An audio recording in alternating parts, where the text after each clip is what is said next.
बिस्मिल्लाहिर्रहमानिर्रहीम। शुक्रिया आप सब दोस्तों का जी, आप तशरीफ़ लाए। बड़े दिनों बाद लाहौर की मीडिया से मुलाकात हो रही है और ये मुलाकात भी एक ऐसे मौका पे कि पूरी कौम 22 मई के वाक़या की वजह से रंजो गम में मुब्तला है और ये बदकिस्मत हादसा 27वीं रमज़ान था, जुम्मतुल विदा था और बाद नमाज जुम्मा वकू पज़ीर हुआ। मैं उस दिन हल्के में था। सेकंड डे फिर मैंने जहाँ ये वाक़या हुआ, जहाज़ क्रैश हुआ, उसे विज़िट भी किया। जो सर्वाइवर थे उन्हें भी मिला, डेड बॉडीज़, डीएनए जो भी थे वो फैसले भी उधर किए। तो जैसे कि आपके इल्म में है कि उस जहाज़ में टोटल 99 लोग थे, बशमूल कॉकपिट क्रू और केबिन क्रू। कॉकपिट और केबिन क्रू तकरीबन 8 लोग थे, 2 पायलट और को पायलट, 6 केबिन क्रू था। और इत्तफाक की बात कि 8 के 8 जो जितना भी क्रू था वो सारे उनका ताल्लुक लाहौर ही से था।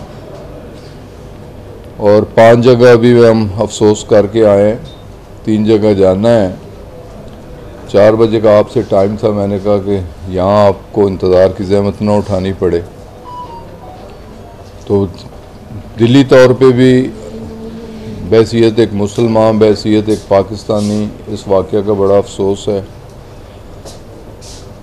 Prime minister of Pakistan Imran Khan साहब ने परसों कैबिनेट में खुसूसी तौर पे सबको हदायत की, सारे कैबिनेट कोलीग्स को मेरे तो वैसे भी फ़राइज़ में शामिल था कि तमाम शुहदा के वारसान को विज़िट किया जाए,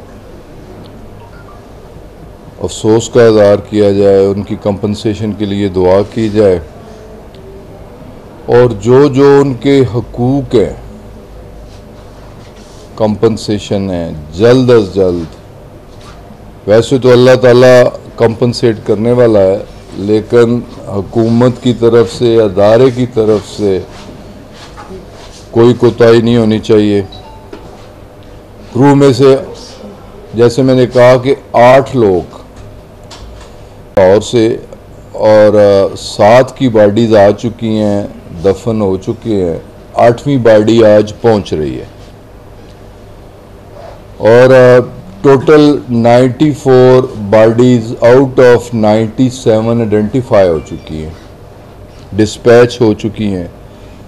3 बॉडीज़ अनडिसाइडेड है, या उनका डीएनए नहीं हुआ, या मैच नहीं हुआ, या रिज़ल्ट लेट हुआ, या वारसान लेट आए, जो भी उसकी वजूहत हैं। 3 बॉडीज़ अभी तक बाकी हैं।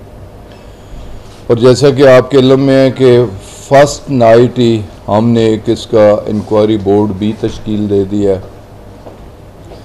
4 रुकनी इंक्वायरी बोर्ड है, वो वाक़या पे भी पहुंचा, काफ़ी दिनों से वहाँ ही हैं। दोनों बॉक्सेस, वॉइस बॉक्स और डेटा बॉक्स, दोनों रिकवर हो चुके हैं। और जो special team, French team France से आई, उन्होंने भी उन्हें असिस्ट किया। इब्तदाई जो भी तहकीकात उन्होंने करनी थी वो भी की और दोनों बॉक्सेस लेके अब वो टीम वापस चली गई है। और उम्मीद है कि विद इन अ वीक कि डेटा बॉक्स और वॉइस बॉक्स में जो इब्तदाई मालूमात होंगी वो सामने आ जाएंगी। और इसी बुनियाद पे मैंने कराची मीडिया से बात करते हुए यकीन दहानी भी करवाई कि 22 मई का ये वाक़या है और इंशाअल्लाह ताला इब्तदाई इंक्वायरी रिपोर्ट 22 जून तक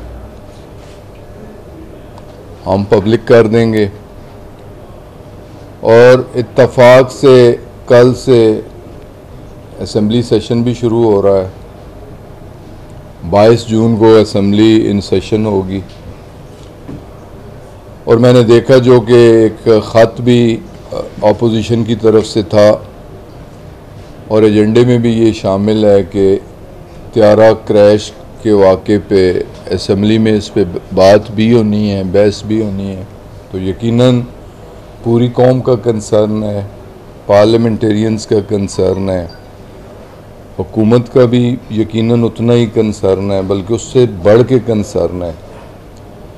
तो हमारी ये कोशिश होगी कि जल्द अज जल्द इंक्वायरी मुकम्मल हो और ये इंक्वायरी बिल्कुल फेयर और ट्रांसपेरेंट हो, मुनसिफाना और गैर जानिबदाराना हो और ये वाक़यात सही सूरत हाल से आवाम तक पहुँच पाएँ। और मैंने तो यहाँ तक भी कमिट किया है और कल भी मैंने मीटिंग करके अपने डिपार्टमेंट को हदायत दी हैं कि सिर्फ ये नहीं, रिसेंट पास्ट में जो एक्सीडेंट्स हुए हैं, जैसे चित्राल जो ATR का जहाज़ क्रैश हुआ है हवेलियाँ के करीब, उसकी भी मुकम्मल इंक्वायरी रिपोर्ट। कुछ अर्सा पहले गिलगित में एक क्रैश लैंडिंग हुई इसी तरह की, उसकी इंक्वायरी रिपोर्ट। और इसी तरह एयर ब्लू और बोजा एयरलाइन जो कि दोनों वाक़यात इस्लामाबाद में पेश आए, दोनों क्रैश इस्लामाबाद में हुए, उनकी रिपोर्ट्स भी हमने देनी है कंप्लीट। ये तो इब्तदाई रिपोर्ट होनी है, इसकी कंप्लीट रिपोर्ट में 4 से 6 माह लग सकते हैं, लेकिन इब्तदाई रिपोर्ट इंशाअल्लाह ताला सामने आ जाएगी। कंपनसेशन 10-10 लाख रुपए हर शहीद के वारिस तक, वारसान तक पहुँचा दिए गए हैं। मास हुआ है 3-4 केसेस में, कुछ लीगल हेयर्स का, को फैमिली डिस्प्यूट जो कि हमारे मुआशरे का एक हिस्सा है, 3-4 केसेस उसके पेंडिंग हैं। इंश्योरेंस की जो बाकी मानदा जो रुकूमात हैं वो भी जिस तरह इंक्वायरी रिपोर्ट 4 से 6 माह लगेंगे, इस तरह 4 से 6 माह वो भी लगेंगे। लेकिन इंशाअल्लाह ताला वो तमाम केबिन क्रू के लिए और कॉकपिट क्रू और तमाम पैसेंजर्स के लिए, तमाम शुहदा के लिए इक्वली होनी है। लेकिन उसके अलावा जो अदारे से वाबस्ता वाजिबात हैं उन शुहदा के, ये भी हमने PIA की इंतज़ामिया को हदायत कर दी है कि जल्द अज जल्द ये तमाम हकूक़ और तमाम वाजिबात भी मुतासरा फैमिलीज़ तक पहुँचने चाहिए। तो यही चंद एक इब्तदाई चीज़ें थीं जो आपसे शेयर करनी थी। ग्राउंड पे हुआ ना सर, वो जो बच्ची है उसको भी जो ग्राउंड पे, हाँ, जहाँ जहाज़ क्रैश हुआ है वो गली को भी मैंने विज़िट किया है, उन घरों को भी विज़िट किया है। और 3 बच्चियाँ जो घरों में काम करती थीं वो झुलस गई थी, जिनमें से एक बच्ची की मौत वाक़या हो चुकी है। उसे भी हमने उसी तरह 10 लाख रुपए कंपनसेशन उस बच्ची तक भी पहुंचा दी, उसके वारसान तक भी पहुंचा दी। और जो 2 ज़ख्मी हैं उन्हें भी 5-5 लाख रुपया।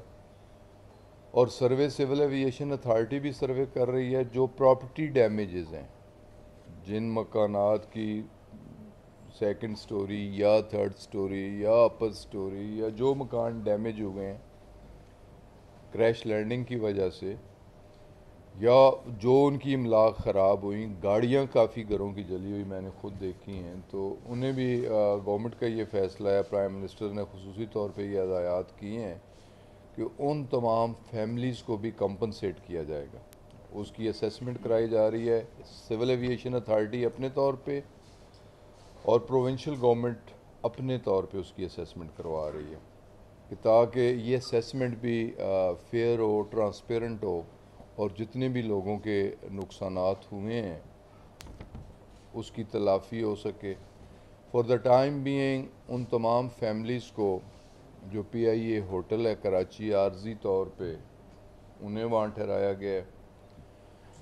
लवाकिन जो शुदा के लवाकिन हैं अपनी बॉडीज़ की शनाख्त के लिए या उन्हें रिसीव करने के लिए उन्हें भी फ्री बोर्डिंग और फ्री लॉजिंग, उन्हें ठहराने का बंदोबस्त भी, और उन्हें फ्री 5 टिकट जो फैमिली साइज़ है जितने लोगों ने ट्रैवल।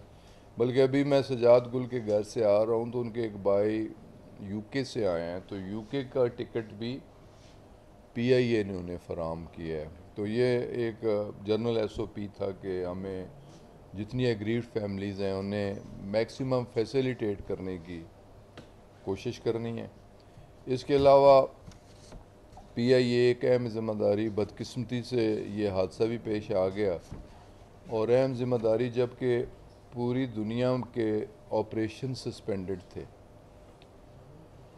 स्ट्रेंडेड पाकिस्तानियों के लिए जो पाकिस्तानी फंसे हुए थे दुनिया के मुख्तलिफ ममालिक में, उन्हें वापस लाने के लिए स्पेशल फ़्लाइट्स PIA ने चलाई, और ये flights all over the world,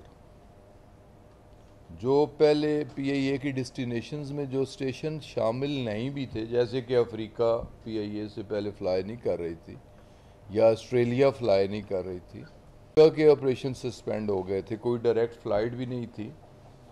तो अमेरिका के लिए भी PIA ने फ़्लाइट्स की, वहाँ से भी स्ट्रैंडेड पाकिस्तानी जिनमें वीज़ाज़ एक्सपायर्ड, विज़िट वीज़ा वाले स्टूडेंट्स, हमारे यूरोप से बहुत सारी जगहों से हमारे स्टूडेंट्स, बच्चे यूनिवर्सिटियां बंद होने की वजह से, हॉस्टल बंद होने की वजह से जो अपसेट थे। फिर इस तरह हमारे उम्रा ज़ायरीन सऊदी अरेबिया से, फिर इसी तरह हमारे बहुत सारे ओवरसीज़ पाकिस्तानीज़ वर्कर जिन्हें ले ऑफ किया गया या जिन्हें छुट्टियां दी गई, फैक्ट्रियां या अदारे बंद हुए, उन्हें फारिग किया गया, उन्हें वापस। तो ये 34,000 के लगभग, और ये ऑपरेशन 10 तारीख तक ये ऑपरेशन जारी रहेगा, और 10 से हुकूमत चारों सूबों को कॉन्फिडेंस में लेने के बाद NCC में हर इशू NCC में डिस्कस होता है। NCOC जी, NCOC तो रेगुलर मिलती है, डेली मिलती है, हालात हाज़रा पे नज़र होती है, एजेंडाज होते हैं, डिस्कशन होती है, रिकमेंडेशंस होती हैं। NCC जो है कौमी राब्ता कमेटी, वो प्राइम मिनिस्टर चेयर करते हैं, और 6 इकाइयाँ गिलगित बल्तिस्तान और आज़ाद जम्मू कश्मीर के प्राइम मिनिस्टर भी उसमें मौजूद होते हैं, चारों चीफ मिनिस्टर होते हैं। लॉकडाउन के हवाले से, एयरपोर्ट खोलने के हवाले से, डोमेस्टिक फ़्लाइट्स के हवाले से, इंटरनेशनल के फ़्लाइट्स के हवाले से पूरी कोशिश होती है, मैं ख़ुद उसका मेंबर हूँ, कि कॉन्फिडेंस में लेके कंसेंसस के साथ फ़ैसले किए जाएँ। तो इंशाअल्लाह ताला कोशिश यही है PIA की कि मैक्सिमम ओवरसीज़ पाकिस्तानीज़ को जितना भी हो सके उनके लिए कंट्रीब्यूट किया जाए, उनकी तकलीफ़ का अज़ाला किया जाए। अब भी तकरीबन 1 लाख के लगभग 1 लाख के लगभग ओवरसीज़ पाकिस्तानीज़ ऐसे हैं जो रजिस्टर्ड अपने अपनी एम्बेसियों में करा चुके हैं, जो वापस पाकिस्तान आना चाहते हैं। तो उन सब को वापस लाने की ज़िम्मेदारी भी PIA की है। PIA ने ये ज़िम्मेदारी सरअंजाम दी भी है और सरअंजाम देगी भी। तो बस यही कुछ मुझे कहना था। अब किसी भाई का अगर कोई क्वेश्चन हो ये कर रहे हैं फिर। जी। जब ये हादसा पेश हुआ तो इस वक्त जब वज़ीर आज़म पहले अपोजिशन में होते थे तो वो कहते थे कि कोई भी हादसा पेश हो तो जिम्मेदार वज़ीर होता है। क्या आप वज़ीर आज़म पाकिस्तान ने इस हादसे के बाद आपसे इस्तीफ़ा मांगा या आपने पेशकश की इस्तीफ़े की? देखें जी, ना मुझसे इस्तीफ़ा मांगा गया, ना ही मैंने कोई ऐसी पेशकश की, और ना ही अवामुन्नास में से किसी का मुतालबा था।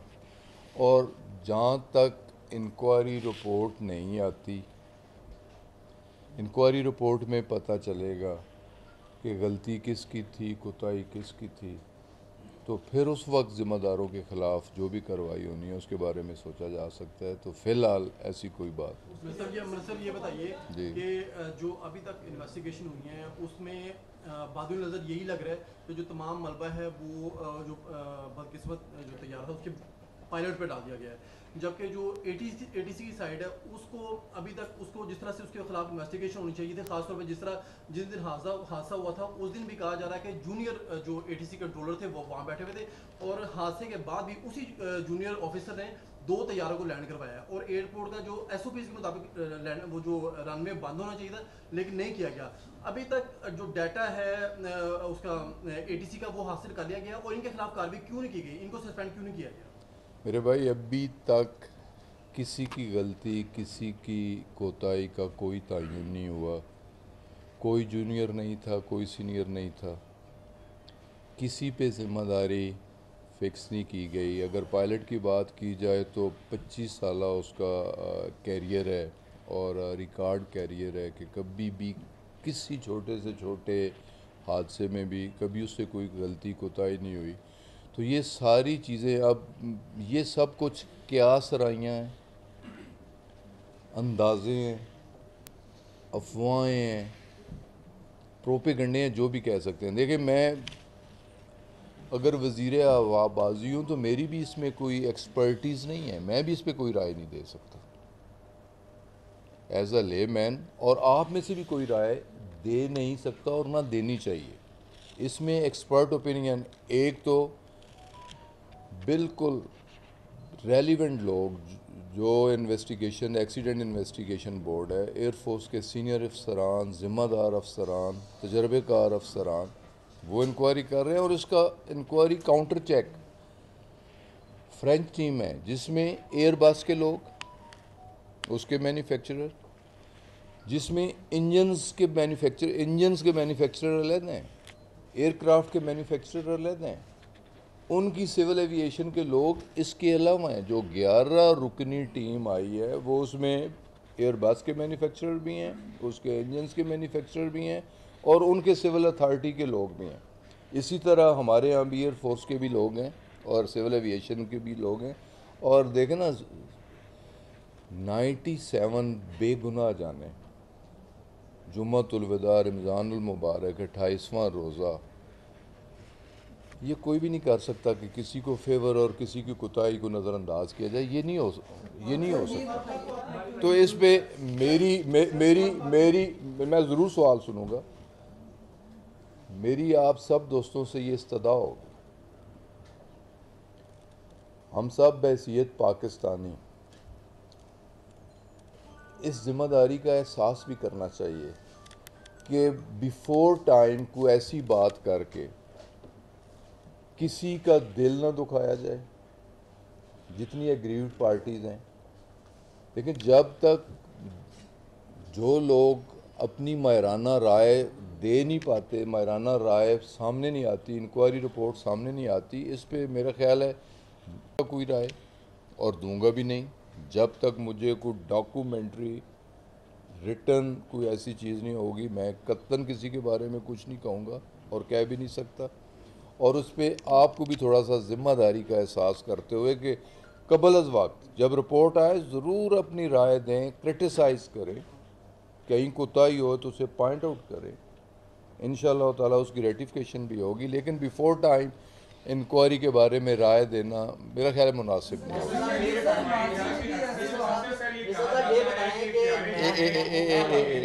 चल मैं आपकी बात, एक मिनट नैब ने आपके सासाजात की तफसील मांग रही है, आप बताएं। एक भाई को नैब ने आपके सासाजात की तफसील मांगी या वन बाई वन चले ना। नैब ने आपके सासाजात की तफसील मांगी है या आपने नैब को उनको तफसील दे दी है? क्या आप समझते हैं कि नैब को रहना चाहिए या इस अदारे को ख़त्म हो जाना चाहिए? मेरी statement on the floor of the house है। पाकिस्तान के किसी पॉलिटिशियन ने वो स्टेटमेंट नहीं दी होगी जो मैंने दी है, कि मैंने कहा कि मुझे इससे खुशी हुई है। मैं वेलकम करता हूँ नैब की इस इंक्वायरी को, मैंने ये भी कहा कि नैब एक खुद मुख्तार अदारा है, उसे मुकम्मल ऑटोनॉमी हासिल है और उसे ज़रूर इंक्वायरी करनी चाहिए। अगर मेरी इंक्वायरी करनी है, मेरे एसेट्स की वेरिफिकेशन करनी है, ज़रूर करें, मैं वेलकम करूँगा। मैंने यहाँ तक कहा कि हम सब की करें, पूरी कैबिनेट की करें। मैंने तो यहाँ तक कह दिया कि हमारे स्पेशल असिस्टेंट और एडवाइज़र जिनकी एसेट्स डिक्लेरेशन नहीं है उन्हें भी करनी चाहिए। मैं तो यहाँ तक चला गया हूँ। लेकिन मैंने ये भी ज़रूर कहा कि जिन्होंने 35 सालों में इस मुल्क को दोनों हाथों से लूटा है, 3 बार वजारत उज़्मा और 6 बार वजारत आला एंजॉय किए हैं, उनकी भी होनी चाहिए। अगर उनकी पूछ गुछ होती है तो वो शोर क्यों मचाते हैं? हम अपने आप को ऑफ़र कर रहे हैं। तो ये मेरे भाई on the floor of the house मेरी स्टेटमेंट थी। शायद साहब अच्छा सर, ये फरमाइएगा कि अक्सर सवाल ये होता है कि पीआईए के तैयारी जो है वो बहुत पुराने हो चुके हुए हैं।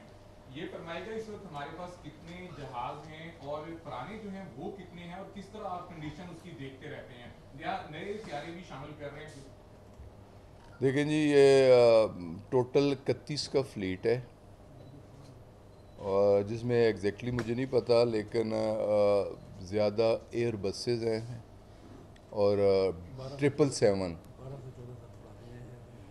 और जो लास्ट लिए गए थे बोइंग 777 वो गालबन 2006 के हैं जी सर। और मैक्सिमम ये 12-14 साल, लेकिन मिनिमम 20 साल तक फ्लाइंग की इजाज़त होती है और इसके सालाना चेक भी होते हैं और 4 साल के बाद भी चेक्स होते हैं और इस एयरक्राफ्ट के भी सारे चेक्स डॉक्यूमेंटेड हैं, सारी वेरिफिकेशंस डॉक्यूमेंटेड हैं।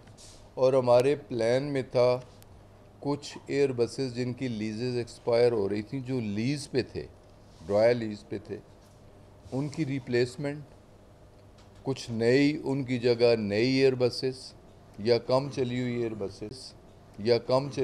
बसेस और कुछ नए 777, ये भी हमारे प्लान में और शेड्यूल में था। और 2023 तक इस फ्लीट को हमने 45 तक लेके जाना था। तो प्लान तो हमारा ये था, बिज़नेस प्लान हमने प्राइम मिनिस्टर को सबमिट किया हुआ था, उसकी अप्रूवल ली हुई थी, उस पर काम हो रहा था। लेकिन कोरोना क्राइसिस की वजह से पूरी दुनिया की इकॉनमी मुतासर हुई, पूरी दुनिया की एविएशन इंडस्ट्री मुतासर हुई और पाकिस्तान की इकॉनमी जो पहले ही अंडर स्ट्रेस थी मज़ीद दबाव का शिकार हुई। पीआईए जैसा अदारा जो पहले ही 482 अरब का मकरूज़ था, जिसका खसारा कम करने की कोशिश हो रही थी, जो फिगर्स मुझे अब एग्जैक्टली तो याद नहीं, मैंने पार्लियामेंट में भी जवाब दिया था कि 4 बिलियन से कम करके खसारा, बिफोर कोरोना की बात कर रहा हूँ, 1 बिलियन खसारा आ गया था पर मंथ। पहले पीआईए 4 अरब माना का खसारा कर रही थी। तो हमारे 1 साल के अंदर और 2019 और 2018 का जो ऑडिट रिपोर्ट है उसके मुताबिक खसारा कम हो के हमारा $1 बिलियन हो गया था। अब उससे खसारा बढ़ गया 1 बिलियन रुपीज़, नॉट डॉलर।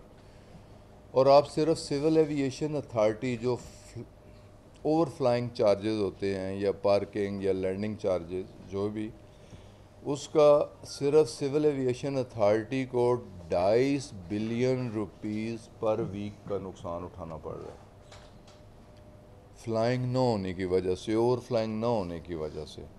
तो ये अब इंडस्ट्री जो है ये ज़्यादा स्ट्रेस में है, लेकिन इसके बावजूद हमारी पूरी कोशिश है कि पीआईए अपना वो वाला मुकाम हासिल कर सके जो मुकाम पीआईए को 60s में हासिल था, 70s में हासिल। जी राना साहब बोलिएगा। जी भाई, के हवाले से क्या सर आई है, तो सिविल एविएशन ने जो खत लिखा उसमें पायलट को कैसे जिम्मेदार ठहराया है? आप तो शहीद के खानदान के एहसासात को मजरू कर रहे हैं। किस तरह जी? सिविल एविएशन के अफसर ने एक खत लिखा है, इसमें पायलट को जिम्मेदार उसने पायलट को जिम्मेदार ठहराया है कि उसने देखें जी, उस पे भी हमने उसकी एक्सप्लेनेशन कर ली है कि जब तक इंक्वायरी रिपोर्ट नहीं आती। अगर आपको ये कहना था, ये करना था, तो ये इंक्वायरी टीम के आगे, तो उन्होंने अपना एक डिफेंस में बात की कि ये हमारी एक ज़िम्मेदारी थी कि सही जो हमारी असेसमेंट है या सूरत हाल से इंक्वायरी टीम को आगाह हम कर सकें। तो इस पे भी हमने उनकी एक्सप्लेनेशन कॉल की है।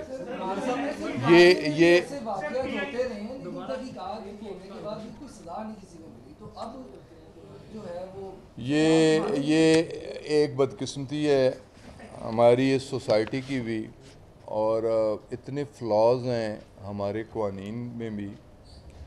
हम सब बहैसियत एक पाकिस्तानी, अगर थोड़ा सा मैं तो ख़ुद गौर करता हूँ, 50 साल अपनी प्रैक्टिकल लाइफ में मुझे याद नहीं कई 100 रोड एक्सीडेंट हुए होंगे और कई हज़ार अमवात भी हुई होंगी, और आज तक सज़ा कोई नहीं हुआ। ये फ्लॉज है हमारी कानून साजी में या हमारे अदालती निज़ाम, हमारे मुआशरे में, ये तो सारी चीज़ें हैं। लेकिन एक चीज़ मैंने इंतहाई ज़िम्मेदारी के साथ कही भी है और फिर कह रहा हूँ, उससे दोहरा रहा हूँ कि इस इंक्वायरी रिपोर्ट जो कि मुतवक्को है 22 जून को तो इब्तदाई होगी, मुकम्मल इब्तदाई रिपोर्ट तो आएगी विद इन 4 to 6 मंथ। जो भी ज़िम्मेदार ठहराया जाएगा, जो भी ज़िम्मेदार, तो पायलट के बारे में मैं कम अज़ कम नहीं कह रहा, और ना ही मैं सिविल एविएशन अथॉरिटी के उस व्यू से इत्तफाक कर रहा हूँ।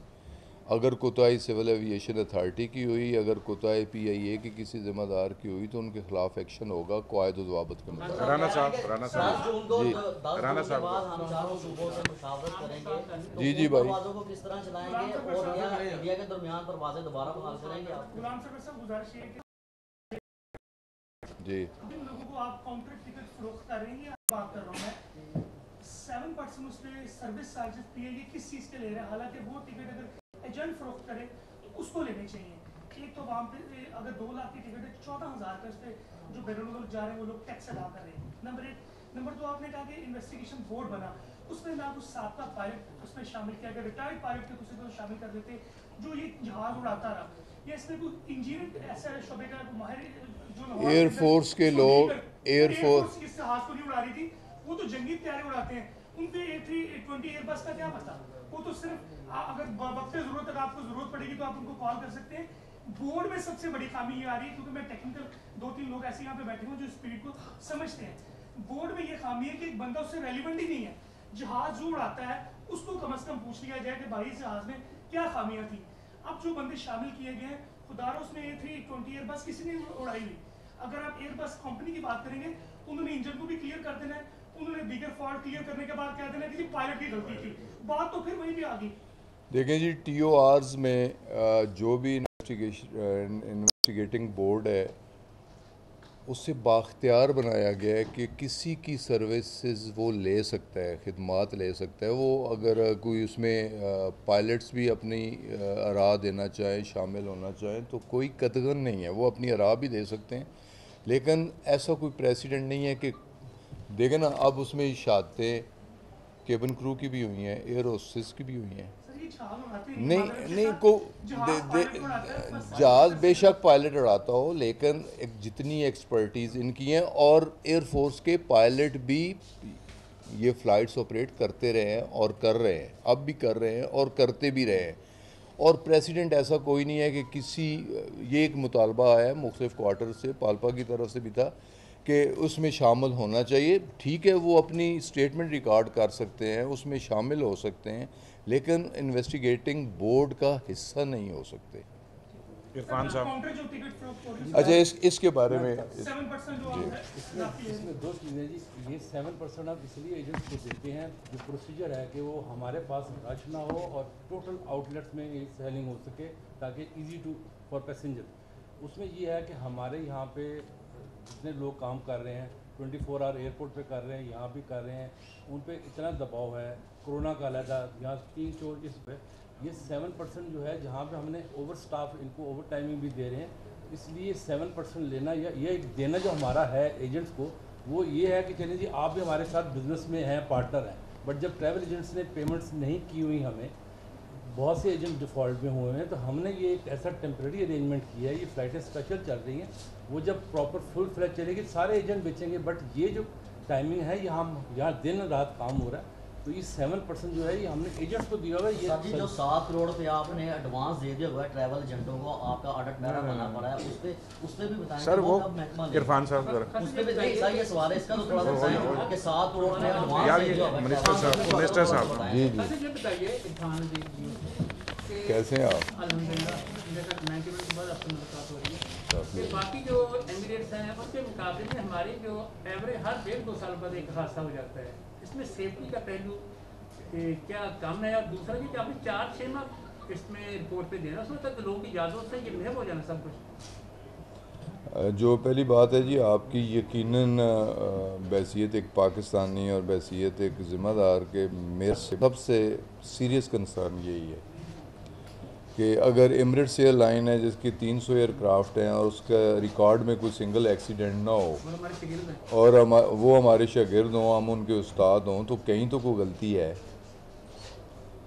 और गलती एक चीज़ जो है ना, इसे तस्लीम करना पड़ेगा कि हमने जमहूरियत के नाम पे हर अदारे को पोलिटिसाइज़ किया, मेरिट्स को हमने पामाल किया। ये एक बुनियादी वजह है। हर अदारे की अगर परफॉर्मेंस में फ़र्क है तो उसकी वजह के अदारे पोलिटिसाइज हुए। तो कम अज़ कम अगर अदारों पे मेरिट मुकम्मल तौर पे राय जो उनकी रिक्रूटमेंट पे, उनकी प्रमोशंस पे, सारी चीज़ों को उसके मुताबिक देखा जाए तो सवाल ही नहीं पैदा होता। और मैं तो जो PIA की पास्ट हिस्ट्री देखता रहा हूँ या सुनता रहा हूँ या पढ़ता रहा हूँ, और कुछ सिर्फ PIA की एक बात ना करें। मैं पाकिस्तान रेलवे आज से 10 साल पहले की रेलवे को देखता हूँ, 20 साल पहले की रेलवे को देखता हूँ, बजाय इम्प्रूवमेंट होने के डेटोरेशन में हम जा रहे हैं। तो ये अदारे डेफिनेटली उसमें ज़िम्मेदारों की कोताही यकीनन है और अदारों को यकीनन पोलिटिसाइज़ किया गया है, अपने आप को मजबूत किया गया है, और बहुत सारी वजूहत हैं। लेकिन ये कंसर्न यकीनन कौम का भी कंसर्न है और हमारा भी कंसर्न। शेर अली साहब, अच्छा, रिपोर्ट में अच्छा इसकी इब्तदाई देखिए, एक स्टैंडर्ड प्रोसीजर है इसका इंक्वायरी का।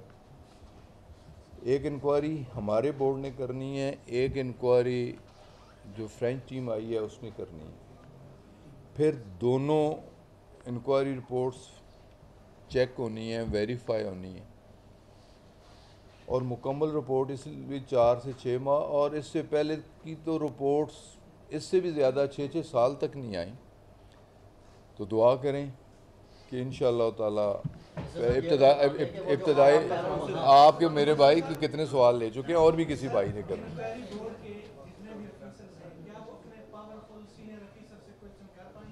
यकीनन उन्हें मैं फ़र्स्ट डे उन्हें ख़ुद मिला हूँ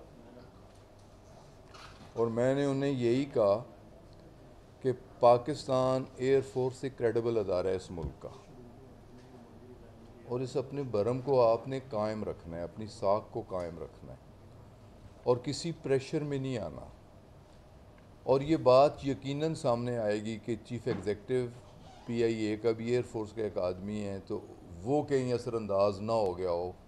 मैं आपके साथ हूँ, किसी का आपने असर नहीं लेना, और यकीनन मुझे इत्मीनाद है और यकीनन आपको भी इत्मीनाद करना चाहिए कि वो फ्री फेयर इन्वेस्टिगेशन करें। अभी आपने कहा कि पिछले 10 सालों से जो रेलवे का निज़ाम है वो बेहतरीन होने की बजाय बदतर हुआ है, लेकिन दूसरी जानिब शेख रशीद कहते हैं कि उन्हें सर मैंने जनरल बात की है, आपने सर ये रेलवे का नहीं है ना, नहीं रेलवे का पॉइंट ऑफ व्यू। ये PIA की बात हो रही है। मैंने जनरल बात की है ना, पॉजिटिव भी हुआ करें कभी। बट साहब प्लीज। जी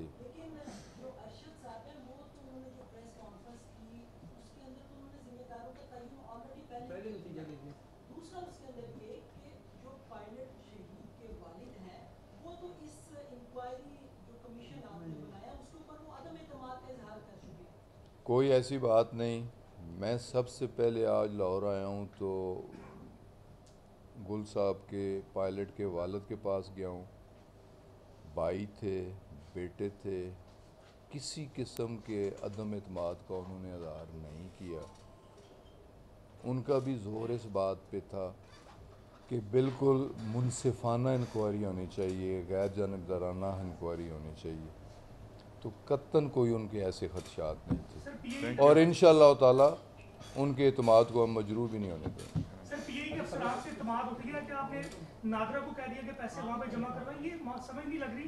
लाहौर के अंदर एक फ्रॉड पकड़ा गया था पिछले दिनों हुआ टिकटों की फरोख्त में, उसमें भी कोई टेक्निकल हिच थी वहाँ की गवर्नमेंट की तरफ से, गालबन अमेरिकन गवर्नमेंट की वजह से इसमें, नहीं तो जो पैसे सर से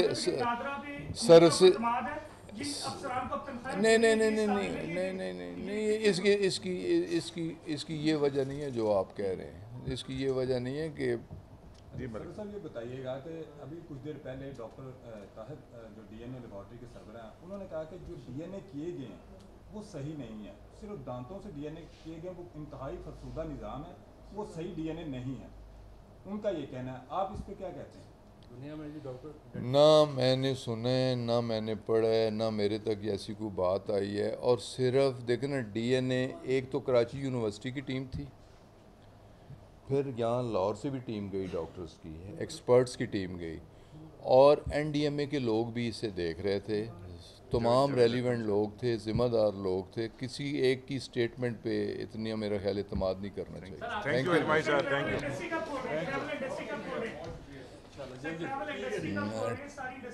ट्रैवल इंडस्ट्री देखें ना, 10 जून का तो मैंने कहा कि 10 जून के बाद हमारी कोशिश है इनबाउंड आउटबाउंड, लेकिन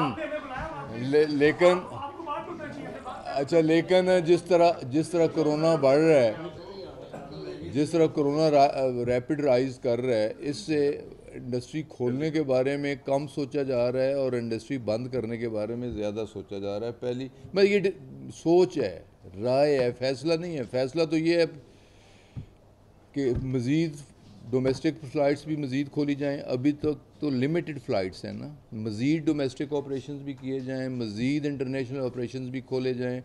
इंटरनेशनल एयरलाइंस जो कि 26 एयरलाइंस हैं इंटरनेशनल एयरलाइंस, उन्हें भी कह दिया गया है कि हम हाजिर हैं 10 जून के बाद, आप आना चाहें तो हम वेलकम करेंगे आप।